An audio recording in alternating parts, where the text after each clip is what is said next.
Agora a gente vai dar um pulo aqui do ladinho, na Estação da Luz, que amanhã completa 120 anos.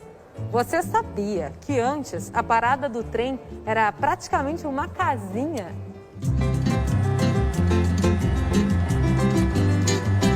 Uma centenária muito bem conservada. A Estação da Luz é uma das mais importantes estações ferroviárias da cidade de São Paulo. Antes da aniversariante, aqui existiu a Estação São Paulo. A história da Estação da Luz realmente começa em 1867 com a inauguração da primeira estação, que era uma casinha minúscula, se você comparar com isso aqui, né? Essa estação não aguentou muito tempo pelo movimento, então eles tiveram que ampliar.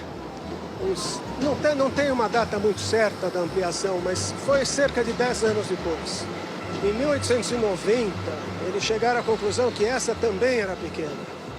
E aí começaram os projetos para essa estação aqui.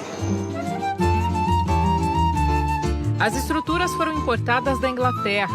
Foram 6 anos para a conclusão da obra. Na época da inauguração, o nome oficial dela era São Paulo Railway Station. O projeto da estação é de Charles Henry Driver, renomado arquiteto britânico. No dia 1º de março de 1901, a Estação da Luz foi entregue ao público sem nenhum tipo de inauguração. Simplesmente as portas estavam abertas para que as pessoas entrassem e esperassem pelo trem.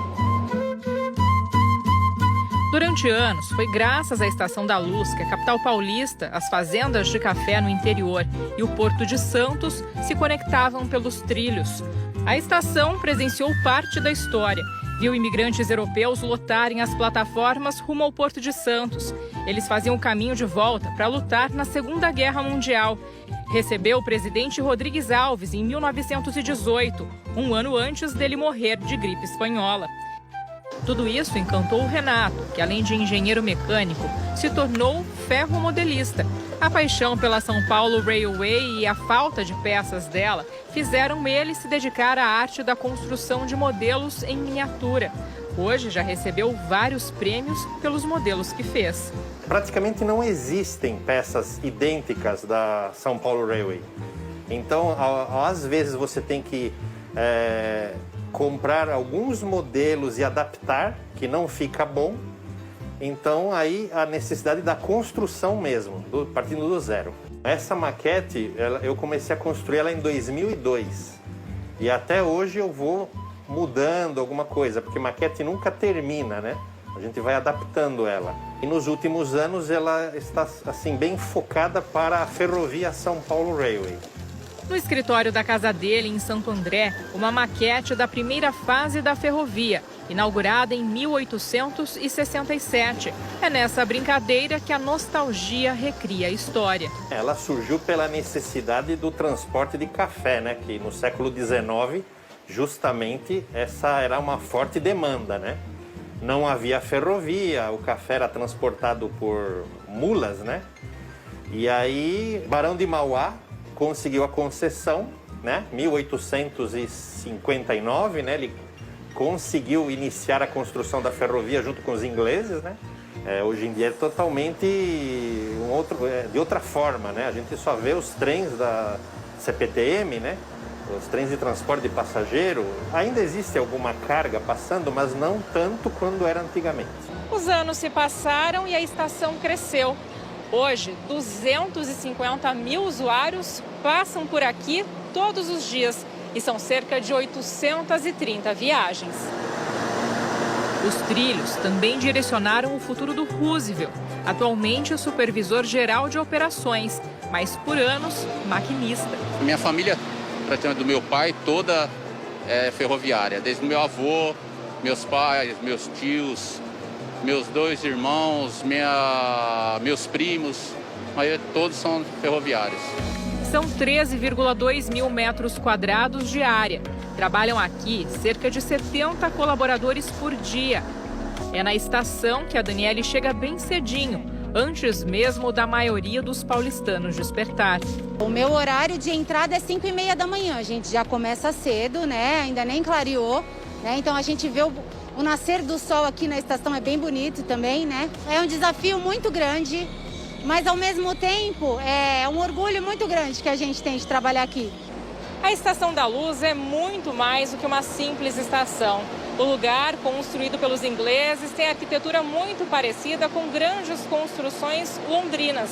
Por isso, muitos vêm até aqui para admirar o lugar que se tornou cenário de grandes histórias. A Estação da Luz ela já foi cenário para minissérie, novelas. Recentemente, no final, assim, algumas coisas interessantes, mas uma que eu posso lembrar mais recente.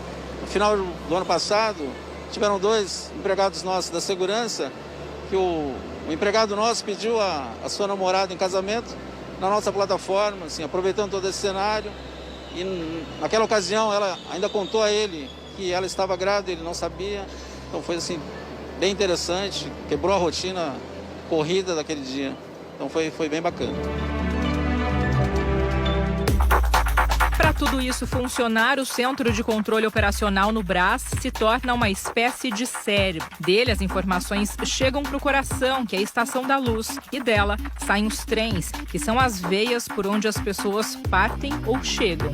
Nos anos 2000, a estação passou por uma reforma geral. Depois, passou a receber também os trens metropolitanos, que vinham da região oeste da cidade. Em 2004, quando São Paulo completou 450 anos, a estação foi entregue e restaurada. Plataformas e arquitetura adaptadas para os atuais trens metropolitanos. Em 2015, o devastador incêndio no Museu da Língua Portuguesa destruiu parte do acervo e fechou a estação. Mas não foi o único incêndio. Houve 2 grandes incêndios aqui na estação.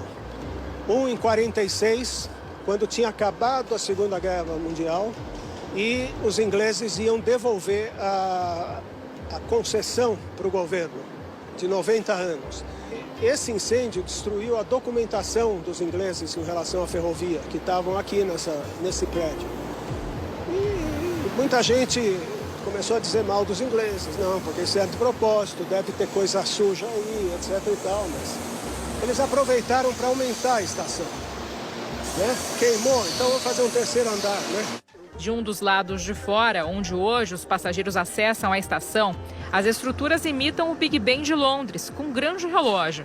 Na outra ponta, 2 torres paralelas e quadradas, no estilo gótico, copiadas da abadia de Westminster, onde os monarcas são coroados. Beleza que encanta os olhos de várias gerações. Aqui no Brasil, a gente não tem a cultura da história, né? Nós ainda temos que agradecer ao pessoal que faz a preservação das ferrovias aqui no Brasil. A cidade de São Paulo cresceu devido à ferrovia, né? Devido a todo o eixo econômico que se formou entre São Paulo e o Porto de Santos. Isso alavancou demais. O que a gente tem hoje é por causa da São Paulo Railway.